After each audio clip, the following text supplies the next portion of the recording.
Hey everybody, when you hear that music, you know it's time for another episode of the weekend special. My name is Kgomotso Mokgatlhe and I'm here to give you a little mini episode to say goodbye, thank you, for this past season. This is now officially the last episode, mini episode as it might be, of season 4 of the weekend special. Thank you to you guys for sticking it out with us, but we're taking a little bit of a break. We'll definitely be back though for season 5. Expect that to start sometime in April. No promises though. Do look out on our social media for all the information that we'll be dropping as to when we'll be coming back. But thank you. It's been a great episode. It's been a great season. It's been a great season from myself and Luatile.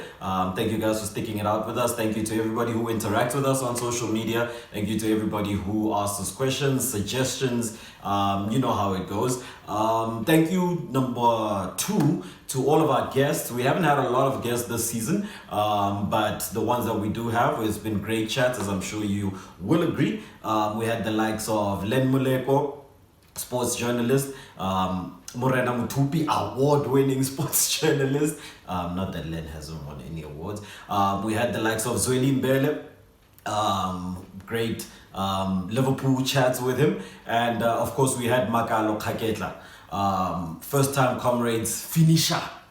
Who of course we had a great chat with about his experiences on that comrades journey. So thank you very much guys for being part of TWS this season and making it another great season in the bag. So that's the first thing I wanted to get out of the way. Public service announcement, season 4 is now officially kaput, and we hope to carry on the journey with you in season 5.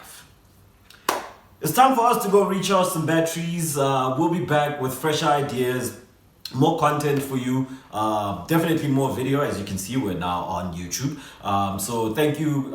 Please do subscribe on here and on all your favorite podcast platforms, of course. We are available everywhere in terms of podcasts. So please do make sure to subscribe and follow us on social media. Right, enough of that chat. We're here to talk about AFCON 19. Now, the tournament has progressed and is now in the round of 16. The results so far, of course, Senegal going through Kgomotso versus Uganda. I think a great showing by Uganda. Senegal not doing themselves any favors, missing penalties, etc. But they're through to the quarterfinals. It's do or die at this point in time of the game. So whether it's 1-0 or 5-0, just go through. And of course, Benin causing a major upset, beating Morocco on penalties 4-1 after 1-1 at full time. Right, so Benin and Senegal will definitely be playing each other in the quarterfinals. I think great for Benin and Benin soccer for them to have progressed so far. Not a name that you hear a lot of in terms of the African football perspective, African continent. So great for them. Morocco will be disappointed, very disappointed, because they were the bigger names, expected to do big things here. But great for Benin. And now, today's games, of course, Nigeria are taking on Cameroon. Huge clash. That's the first game. The second game is South Africa taking on Egypt, the hosts. More about that later. And then Sunday, Madagascar taking on Dr. Congo. Algeria taking on Guinea later on Sunday. And then Monday games to wrap it all up are Mali versus Cote d'Ivoire. And then lastly, a big game, Ghana versus Tunisia. So let's talk Bafana Bafana versus Egypt. Now, it is no secret that Bafana Bafana are not playing very well. Have not played very well, right? It's a tournament, so get to the next game, get to the next part of the tournament, however. So we qualified by being one of the, the best third placed teams. Shout out to Kenya and whoever was involved in making sure we get there. But the bottom line is that we're definitely through to the round of 16, and now we have this mammoth task of trying to take down the hosts, the 7-time champions of Africa in Egypt. What do we have to do to get there? Do we have to play Tembinkosi Lodge? what do you have to do to get there? Let me know. But I think it's no secret, in my opinion, that Coach Baxter and the boys haven't played very well. They haven't played an attacking philosophy of football at all. In fact, it's hard to figure out what the philosophy is that the tactics that we're trying to employ, the strategy for the games. But in this match presented ahead of us is a huge chance to improve on all of that. Improve on the play, improve on the morale, improve on attacking, what we know to be South African football. And I think, Stuart Baxter has to get those boys in terms of in the right space of mind, the right mentality to go for the jugular. There is no way that we're going to win that game playing the same way that we did against pretty much everybody except Namibia in the group stages. We can't play defensive football. The likes of Mo Salah and Trezeguet will have the time of their lives, with balls behind our defense. We have to attack. We have to give them something to defend as well, something to think about. Nkosi Lodge, look, where to even start with that one?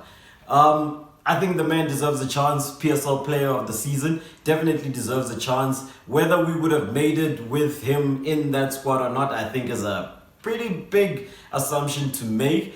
He still has to play within a system, within a team. So I'm not sure I agree with that one so much. But the good news is that with the exclusion because of injury because of suspension of Thembi Zwane, that does present a chance for the likes of Lebo Maboe and Nkosi Lodge to be involved in that team. I think Thembi Zwane is going to be a big miss for the boys. He's very controlling midfielder, links well between defense and attack. So it's a chance, as Stuart Baxter said, for somebody between those two, I think, to come in and make a name for themselves. Bottom line is that we've been overly defensive. We've been playing some boring ass soccer, and it's time for us to step up. It's time for the boys to step up. In terms of team news, like I've said, Themba Zwane is absent by suspension. Other than that, my thinking is that Coach Baxter has a full squad to choose from. There was news that Dean Furman had taken a knock in that very first game, so hopefully he's back in contention as well. A lot of people have different opinions about him, but the man works hard. He's a workhorse, and every midfielder needs, a workhorse who doesn't get all the love that he deserves, but does work in the background. So hopefully he'll be up for choice as well in terms of that starting 11. With regards, look, Egypt, again, you guys know all the firepower that they're packing. It should be a packed stadium out at the Cairo International Stadium. So it's going to be a very intimidating atmosphere, as one would expect. It's North Africa. If you've listened to these episodes, you'll know what we think of North Africa and the intimidating, borderline illegal environment that they have there, and the things that they have been known to do. So the boys really have to step up. Some character has to be shown.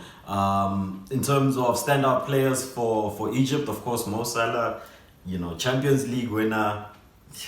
What more to say? Some will say Ballon d'Or, future nominee at the very least. There is, of course, a young man by the name of Mahmoud Hassan, otherwise known as Trezeguet, who's been having, quite a stellar tournament so far. And then there are some defenders, some choice defenders as well, in El Mohammadi and Hagazi, who've been playing very well, making sure to keep attacks down in terms of their opposition so far. So, look, South Africa have a job ahead of them. There's definitely no denying that. Huge job ahead of us, but can we do it? Yes. I want to say yes. And I think Al and Lloyd and Moreno will be impressed that I'm optimistic going into this game, but we have to get some things right. All right. Other than that, just to wrap it up, look, good luck to the boys. Please do us proud. Come back with some pride. do us proud. Do us proud. That's all I want to say. And like before I wrap it up in this mini episode, some mentionables. There's a young lady, a teenager, in fact. If you've been watching Wimbledon and you're a fan of the sport, you'll know the name Coco Gauff by now. 15-year-old qualified her way into Wimbledon, her debut major, and she's causing upsets all over the place. Look her up at Coco Gauff. That is her name, Gauff. Beat Venus Williams first round.